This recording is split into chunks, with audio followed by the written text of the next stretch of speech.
ભાવનગર શહેરના જ્વેલ સર્કલથી પાણીની ટાંકી જવાના રસ્તા પર એક ટ્રક ચાલક બેફિકરાઈથી ચલાવી રહ્યો હતો। તે દરમિયાન ઇલેક્ટ્રિક બાઇક ચાલકને અચાનક જ અડફેટે લેતા ધડાકાભેર બાઇકનો કચડઘાણ બોલી ગયો હતો। તે દરમિયાન બાઇક ચાલકને સામાન્ય ઈજા થઈ હતી।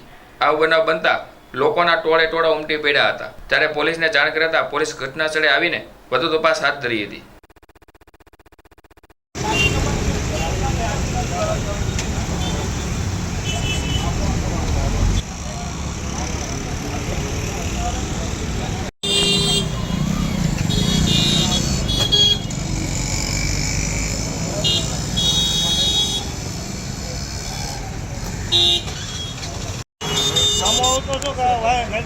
વાય